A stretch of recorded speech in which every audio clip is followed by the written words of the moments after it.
ఇక ఏపీ హోంమంత్రి అనిత డ్రగ్స్ కేసుల విషయంపై ప్రక్షాళనకు నడుం బిగించారు.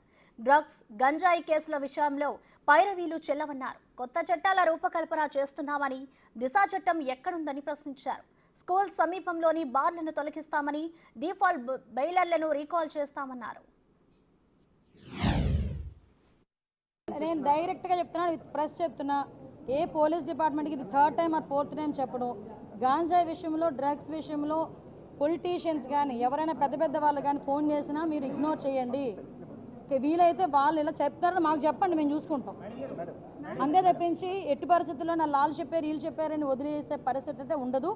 ముఖ్యంగా ఈ గవర్నమెంట్లో గాంజాని సపోర్ట్ చేస్తూ ఉన్న నాయకుడు అయితే ఎవడూ లేడు.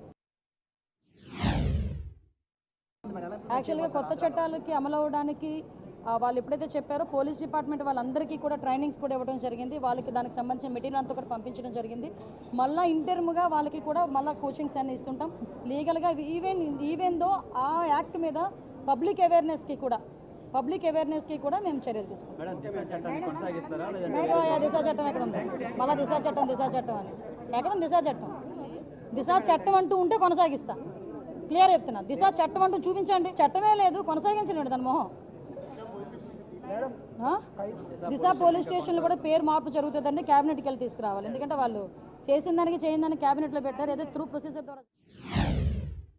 గ్రామీణ ప్రాంతాల్లో స్కూల్సే బార్లా తయారైతే సెలవులు వస్తాయి తెలుసా మీకు? సెలవులు వస్తే పరిస్థితి ఎలా ఉందంటే మొన్నటి వరకు అన్నిటి మీద చర్యలు తీసుకుంటున్నాం. Please cooperate. చిన్న కంప్లైంట్ ఇస్తే ఎక్సైజ్ డిపార్ట్మెంట్ తీసి పడేయాలి. పబ్లిక్ రెస్పాన్సిబిలిటీ ఉండాలి.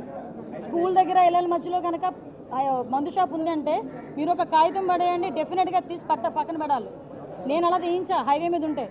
నేను ఎమ్మెల్యేగా ఉండేటప్పుడు హైవే మీద కాన్షియన్స్లో ఒక దగ్గర లిక్కర్ షాప్ ఉండేది, గోకుల్పాడు. రెండింటి తీయించా. చెప్పండి, నన్ను క్వశ్చన్ వేసే బదులు ఒక చిన్న కాగితం ఎక్సైజ్ డిపార్ట్మెంట్ వాళ్ళకి రాస్తే అది పని అయిపోతుంది.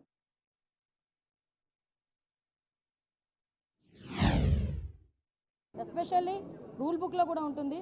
మనకి డీ అడిక్షన్ సెంటర్స్ అనేవి ఏదైతే ఉన్నాయో, ఈ డీ అడిక్షన్ సెంటర్స్ మనం బయట ఉన్న వాళ్ళకి డీ అడిక్షన్ సెంటర్స్ మనకి కేజీహెచ్లో కానీ మన మెంటల్ హాస్పిటల్లో కానీ ఎక్కడైనా మనం ఉంటున్నాం ఒక ఎత్తు చూసాం. కానీ ఇక్కడ హాస్పిటల్ ఫెసిలిటీ ఉంది. ఇక్కడ కనుక మనకు ఒక 20 బెడ్డో 30 బెడ్డో కనుక ఇన్పేషెంట్లకి అంత ఇక్కడే ఇచ్చి హాస్పిటల్లో డాక్టర్స్ని కనుక కంపల్సరీగా ప్రొవైడ్ చేస్తే లోపల చాలామంది గంజాయికి అడిక్ట్ అయిపోయి ఆ గంజాయి ఎక్కడి నుంచి వస్తుందో వాళ్ళు ఎదురు చూడటం, కొంతమంది ఈ విజిటర్స్ దగ్గరికి వచ్చినప్పుడు ఆ గంజాయి ప్యాకెట్స్ వేసేరటం, కొంతమంది ఏమో వాల్ దగ్గర నుంచి వేసేరటం, అంటే రకరకాల విన్యాసాలు చేస్తుంటారు.